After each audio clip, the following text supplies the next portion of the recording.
नमस्कार, स्वागत है आपका संभाग पोस्ट न्यूज में। आइए करते हैं खबरों की शुरुआत।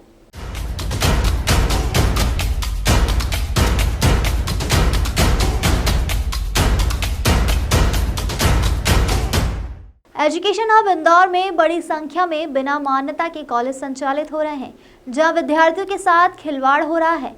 यह बात कहते हुए एनएसयूआई कार्यकर्ता ने बुधवार को डीएवीवी की कुलपति डॉक्टर रेणु जैन को ज्ञापन सौंपा।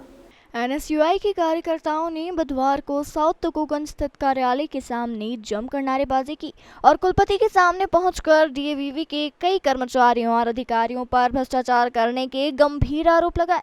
एनएसयूआई के विकास नंदवाना ने कहा कि डीएवीवी में जब से महिला कुलपति बनी है तब से डीएवीवी भ्रष्टाचार का अड्डा बन गया है। उन्होंने कहा कि कुलपति और अधिकारियों की मिलीभगत के चलते बिना मान्यता वाले कॉलेज बेखौफ शहर में संचालित हो रहे हैं। एनएसयूआई नेता के अनुसार इंदौर शहर में करीब 9 कॉलेज बिना मान्यता के संचालित हो रहे हैं, जिस पर कोई ध्यान नहीं दे रहा। इसी को लेकर उन्होंने कुलपति डॉक्टर रेणु जैन को ज्ञापन दिया और मांग की है कि जांच समिति गठित कर सभी मामलों की त्वरित जांच की जाए। वहीं कुलपति डॉक्टर रेणु जैन के मुताबिक डीएवीवी के अधिकारियों और कर्मचारियों पर भ्रष्टाचार के लगे आरोप निराधार है। कुलपति ने कहा कि कुछ लॉ कॉलेज, टैगोर कॉलेज, संस्कार कॉलेज सहित अन्य कॉलेज की शिकायतें आई हैं। सभी मामलों में जांच समिति जांच कर रही है। एनएसयूआई के लोगों ने समय सीमा की बात कही, जिसमें हम समय सीमा तय कर देंगे और सभी कॉलेजों की निष्पक्ष जांच होगी। देखिए, लगातार विश्वविद्यालय में जब से ये महिला कुलपति आई है, इन्होंने विश्वविद्यालय की स्थिति ऐसी जर्जर कर दी है। किसी भी मामलों में डिसीजन लेने का इनका तरीका, या ये डिसीजन मान लो कि डिसीजन लेना ही नहीं चाहती है। यहाँ के भ्रष्ट अधिकारियों के हिसाब से कुलपति मैडम चल रही है और किसी भी मामले में या तो विश्वविद्यालय के अधिकारी साठगांठ करते हैं तो कहीं ना कहीं इसका पूरा हिस्सा कुलपति महोदया के पास जा रहा है, तभी इन किसी भी भ्रष्टाचारियों के ऊपर कोई भी कठोर एक्शन नहीं लिया जा रहा है। आज हमने शिकायत करी है, चूँकि 2 साल से लगातार विश्वविद्यालयों से सूचना के अधिकार में मांगी हुई जानकारी ही मैं सबूत के तौर पे इन्हें दी जा रही है। सारा मामला संज्ञान में होने के बावजूद अगर कोई एक्शन नहीं हो रहा है तो कहीं ना कहीं कुलपति मैडम और रजिस्ट्रार साहब की भ्रष्टाचारियों के साथ साठगांठ आज प्रूफ हो रही है।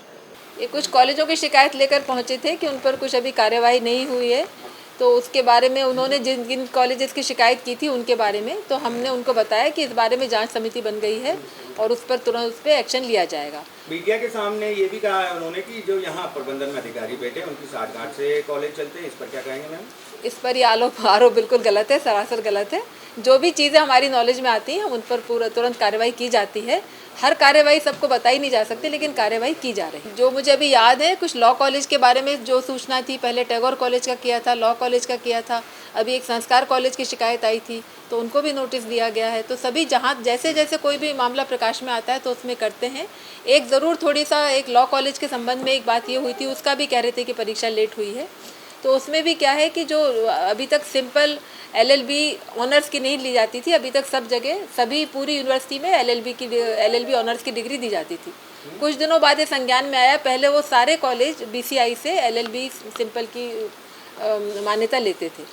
अब सबसे कहा गया है कि वो एलएलबी ऑनर्स की मान्यता लें, तो अब ऑनर्स की जो मान्यता लेते आ रहे हैं उनका हम लोग एग्ज़ाम मतलब अलग से नहीं करा सकते ना, इसलिए एग्ज़ाम रुका हुआ है अभी थोड़ा। नहीं थोड़ा उन्होंने आज कहा है समय सीमा, तो समय सीमा तय कर देंगे। पर बाकी ये है कि जांच तो लगातार जिनकी भी सूचना आती है, जिनके बारे में भी शिकायत होती है, उन पर जांच की जाती है। कॉलेजों की मान्यता को लेकर भी बोला है कहीं की। हाँ, तो जब भी हमारी समिति जाती है, अगर उस समय कोई शिकायत नहीं है, समिति जाके पूरा निरीक्षण करती है और अगर कुछ कंडीशन भी लगाती है तो कंडीशन पूरा करने की शर्त पर ही मान्यता दी जाती है। अब उनको पालन प्रतिवेदन जमा करना अनिवार्य कर दिया गया है।